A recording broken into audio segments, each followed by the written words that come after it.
नमस्कार, आप सभी का एक बार फिर से स्वागत है हमारे चैनल संस्कारी बेटी पे।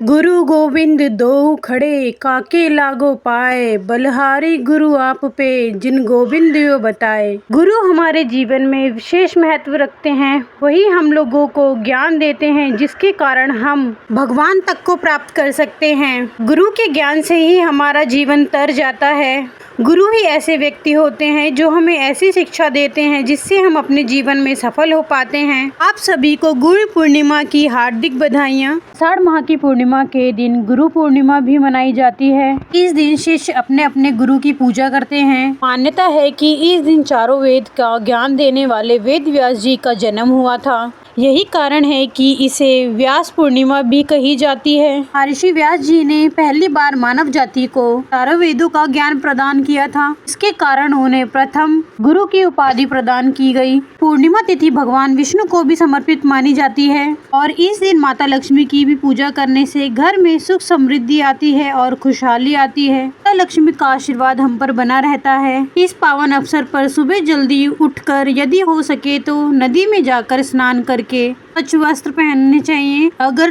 नदी में जाकर स्नान ना कर सके तो गंगा जल डालकर स्नान करना चाहिए। पूर्णिमा के दिन भगवान विष्णु की पूजा का विशेष महत्व है। भगवान विष्णु की पूजा करते समय विशेष मंत्रों का जाप करें, जैसे कि हरे कृष्णा महामंत्र या ओम नमो भगवते वासुदेवाय, ओम श्री विष्णवे नमः, इन मंत्रों का जाप कर सकते हैं। ओम श्री महालक्ष्मी नमः मंत्र का जाप कर सकते हैं। महालक्ष्मी जी की पूजा करते समय इस मंत्र का जाप आप कर सकते हैं। गुरु पूर्णिमा के दिन महर्षि व्यास जी की भी पूजा की जाती है। महर्षि व्यास जी की पूजा करने से भी विशेष फल की प्राप्ति होती है। इस दिन अपने अपने गुरुओं का ध्यान करें, अपने गुरु का चरण छूकर उनका आशीर्वाद प्राप्त करें। सुबह के समय विधि विधान से पूजा करके प्रारंभ किया जाता है। इस व्रत में नमक का सेवन नहीं करना चाहिए। दिन भर उपवास रखें। दिन के समय अगर सामर्थ्य हो तो श्री सत्यनारायण भगवान की कथा पाठ करवाएं या आप मोबाइल के माध्यम से भी सत्यनारायण भगवान की कथा सुन सकते हैं। दिन भर उपवास रखें। शाम के समय एक बार फिर से विधि विधान से पूजा करें। अगर संभव हो तो शाम के वक्त भी पूर्णिमा की कथा पढ़नी या सुननी चाहिए। शाम को चंद्रोदय होने पर एक लोटा भरकर जल रखें। उसमें अक्षत, शक्कर, मिश्री या बताशा ले सफेद पुष्प डालकर चंद्र देवता को ओम शय चंद्रमसे नमः या ओम सोम सोमाय नमः मंत्र का जाप करते हुए जल का अर्घ दें और अपनी जगह पर खड़े होकर 3 बार परिक्रमा करें। सुबह और शाम तुलसी जी की पूजा करें। शाम के समय पवित्र पौधे जो भी आपके आसपास हों, घर में हो, जैसे तुलसी का पौधा, समी का पौधा या बेलपत्र का पौधा, वहाँ पर दीप जलाएं। वहाँ पर दीप दान करना चाहिए, क्योंकि पूर्णिमा तिथि के दिन दीप दान करने का विशेष पुण्य मिलता है। शाम के समय आप फलाहार कर सकते हैं। बहुत से लोग इस दिन खीर का सेवन करके व्रत का पारण करते हैं। खीर का भोग पहले माता लक्ष्मी को और चंद्रदेव को लगाना चाहिए, फिर उसी को प्रसाद रूप में ग्रहण करके व्रत खोला जाता है। पूर्णिमा के दिन किए गए दान पुण्य कई जन्मों तक प्राप्त होते हैं। इसलिए आज आप सभी अपनी समर्थ के अनुसार अन्न, धन, वस्त्र का दान कर सकते हैं। दान हमेशा किसी योग्य व्यक्ति को या मंदिर के पुजारी को देना चाहिए। पूर्णिमा तिथि के दिन भगवान शिव सहित पूरे शिव परिवार का पूजन करना चाहिए। अगर आपने हमारे चैनल संस्कारी बेटी को सब्सक्राइब नहीं किया है तो सब्सक्राइब कर लें, ताकि ऐसी जुड़ी जानकारी आपको समय पे मिल सके। लाइक करें और शेयर करें। आज हम सुनेंगे गुरु पूर्णिमा व्रत कथा। वैसे तो गुरु और शिष्य को लेकर बहुत सारे प्रसंग हैं। उन्हीं में से एक प्रसंग के अनुसार एक बार की बात है, किसी कस्बे में एक व्यापारी रहता था। धन दौलत खूब थी, कस्बे में उसका भरपूर सम्मान था। एक दिन व्यापारी के घर कुछ मेहमान आए। उसमें बनारस के करोड़पति माधवराम भी थे। माधवराम के स्वागत सत्कार में व्यापारी का पूरा परिवार लग गया था। इतना बड़ा सेठ जो कस्बे में आया था, बहुत से लोग उससे मिलने गए। रात को करोड़पति सेठ के सम्मान में संगीत का कार्यक्रम रखा गया था। कस्बे में सितार बजाने वाले कृपाशंकर को बुलाया गया। कृपाशंकर देर तक सितार बजाता रहा, लेकिन सेठ चुप बैठे रहे। व्यापारी ने समझा शायद इन्हें सितार सुनना पसंद नहीं है। तभी सेठ ने कृपाशंकर से कहा, भैया कब तक सितार के तार ठीक करते रहोगे, अब बजाओ भी। यह सुनकर सभी चौंक गए। कृपाशंकर बोला, सेठ जी मैं तो बहुत देर से सितार बजा रहा हूँ। राम राम, इसे सितार बजाना कहते हैं? अरे इससे अच्छा तो बनारस का कुत्ता भी सुर में भौंक लेता है। अभी तुमने बनारस के सिद्धनाथ का सितार सुना है? जरा सुनो तो समझ आए। तुम्हें तो अभी तक सितार ढंग से पकड़ना भी नहीं आता, सेठ जी ने कहा। सेठ जी की बात सुनकर कृपाशंकर चुप रह गया। अब भला इतने बड़े सेठ से कहता भी क्या? उसने निश्चय कर लिया कि इस अपमान का बदला वह जरूर लेगा। कैसे भी बनेगा सिद्धनाथ को नीचा दिखाएगा। दूसरे ही दिन वह बनारस की ओर चल पड़ा। वहाँ उसने बड़ी मुश्किल से आखिरकार सिद्धनाथ का मकान ढूंढा। सिद्धनाथ राजा के दरबार का सितार वादक थे। बड़ी मुश्किल के बाद भेंट हुई। कृपाशंकर बड़ा धूर्त, बड़ा चालाक था। उसने जाते ही सिद्धिनाथ के पैर पकड़ लिए और बोला, आचार्य मैं तो आपसे सितार सीखना चाहता हूँ, बड़ी दूर से आया हूँ। सिद्धिनाथ ने कृपाशंकर को सर से लेकर पैर तक देखा, फिर बोले, मैं तुम्हें अपना शिष्य नहीं बनाऊंगा। यह सुनकर कृपाशंकर क्रोध तो आया लेकिन चुप रह गया। उसने देखा ऐसे तो बात नहीं बन रही है।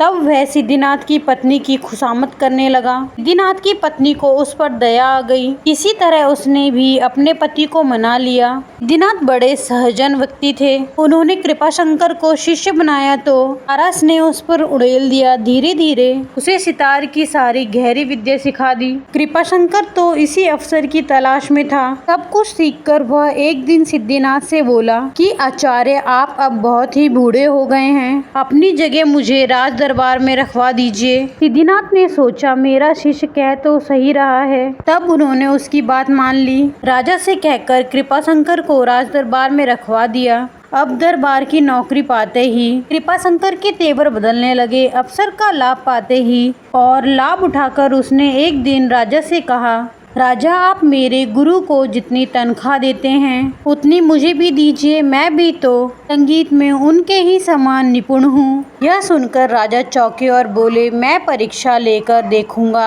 अगर तुम सितार विद्या में उन्हीं की तरह निपुण निकले तो तुम्हें भी उतनी ही तनख्वाह मिला करेगी। सिद्धिनाथ ने यह बात सुनी तो वह डर गए। उन्हें लगा बुढ़ापे में हाथ कांप जाते हैं और कृपाशंकर तो जवान है, मैंने उसे अपनी सारी विद्या सिखा दी है, वह तो मुझे जरूर हरा देगा। शिष्य की चुनौती से गुरु के सर पर चिंता सवार हो गई। उनका खाना पीना छूट गया।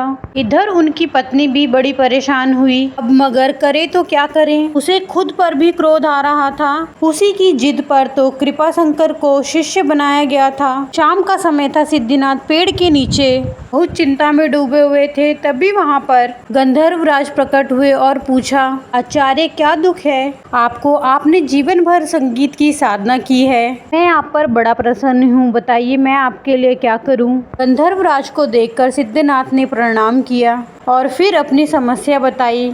गंधर्वराज मुस्कुराते हुए बोले, चिंता मत करो, दरबार में जाकर सितार बजाओ, कृपाशंकर कभी भी नहीं जीतेगा। इसके बाद गंधर्वराज ने सिद्धिनाथ को 3 गोलियां दी, कुछ समझा भी दिया। ठीक समय पर दोनों राजा के दरबार पहुंचे। राजा का आदेश पाकर सितार बजाने लगे। सिद्धिनाथ बूढ़े थे, उंगलियां उतनी तेजी से नहीं चल पा रही थी। इधर कृपाशंकर के मन में उत्साह था, वह पूरी लगन से सितार बजा रहा था। सभी को लगा आज गुरु अपने शिष्य से हार जाएंगे।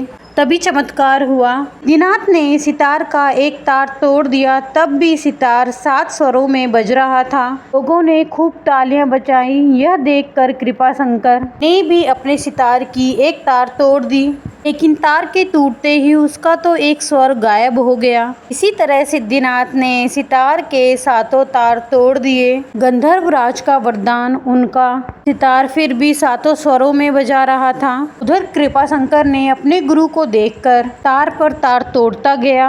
अंत में वह सितार की लकड़ी को पीटने लगा। यह देखकर सारे दरबारी और राजा हंसने लगे। अब गुरु की जीत हो गई थी। सिद्धिनाथ ने एक गोली आसमान में उछाली, तुरंत ही आसमान सतरंगी हो गया। दूसरी गोली फेंकने पर आकाश में सितार की ध्वनि फूट पड़ी और तीसरी गोली फेंकते ही घुंघरू की खनक से आकाश गूंजने लगा। ऐसा लगा जैसे नाच हो रहा हो। यह सारा चमत्कार गंधर्वराज ने किया था। अब सभी लोग सिद्धिनाथ की विद्या की सराहना करने लगे। यह देखकर कृपाशंकर कुटुर लगा, वो वहां से भागने लगा, लेकिन राजा के सेवकों ने उसे पकड़ लिया। राजा बोले, मूर्ख, गुरु को अपमानित करने के लिए तुझे क्या दंड दिया जाए। वह तो डर कर कांप रहा था। हाथ जोड़कर राजा से क्षमा मांगने लगा। सिद्धिनाथ को उस पर दया आ गई। तब राजा से कहकर उसने क्षमा करवा दिया, किंतु राजा ने आज्ञा दी कि तुम तुरंत से ये राज्य छोड़कर यहाँ से चले जाओ। कृपाशंकर जाने लगा तो आकाशवाणी हुई, इसने संगीत का अपमान किया है, इसलिए इसने जो भी अपने गुरु से सीखा है यह सब कुछ भूल जाएगा। अब वह पहले जैसा था वैसा ही बनकर अपने कस्बे में वापस लौट गया। इसलिए कहते हैं कभी भी अपने गुरु की होड़ नहीं लगानी चाहिए। अपने गुरु की सलाह का, अपने गुरु की सिखाई हुई शिक्षा का सदैव सम्मान करना चाहिए। गुरु पूर्णिमा के मनाने के पीछे कारण यह है कि इस दिन महर्षि वेदव्यास जी का जन्म हुआ था। गुरु पूर्णिमा के संबंधित पौराणिक कथाओं के अनुसार महर्षि वेदव्यास जी भगवान विष्णु के अंश स्वरूप कला अवतार हैं। उनके पिता का नाम ऋषि पराशर एवं माता का नाम सत्यवती था। उन्हें बचपन से ही अध्यात्म में बहुत अधिक रुचि थी, इसलिए उन्होंने माता पिता से प्रभु दर्शन की इच्छा प्रकट की और वन में जाकर तपस्या करने की आज्ञा मांगी। लेकिन माता सत्यवती ने वेदव्यास जी की इस इच्छा को ठुकरा दिया। तब वेदव्यास की जिद पर माता ने वन जाने की आज्ञा उन्हें दे दी और कहा, जब घर की याद आए तो तुरंत लौट आना। इसके बाद वेदव्यास जी तपस्या करने के लिए वन को चले गए और वन में जाकर कठिन तपस्या की। तपस्या के पुण्य प्रभाव से वेदव्यास जी को संस्कृत भाषा में निपुणता प्राप्त हुई। उसके बाद उन्होंने चारों वेदों का विस्तार किया और फिर महाभारत, 18 महापुराण सहित ब्रह्म सूत्र की रचना की। महर्षि वेदव्यास जी को अमृता का वरदान प्राप्त है, इसलिए आज भी कहा जाता है कि महर्षि वेदव्यास जी किसी न किसी रूप में हमारे बीच में उपस्थित हैं। वेदव्यास जी को हम श्री कृष्ण द्वैपायन नाम से भी जानते हैं, इसलिए हिंदू धर्म में वेदव्यास जी को भगवान के रूप में पूजा जाता है। इस दिन वेदव्यास जी का जन्म होने के कारण आषाढ़ पूर्णिमा को व्यास पूर्णिमा के नाम से भी जाना जाता है। तो यह थी आज की गुरु पूर्णिमा कथा। ओम नमो भगवते वासुदेवाय नमः। आपको ये जानकारी कैसी लगी कृपया कमेंट करके बताएं और हमारे चैनल संस्कारी बेटी को लाइक एंड सब्सक्राइब करें। धन्यवाद। ओम नमः शिवाय।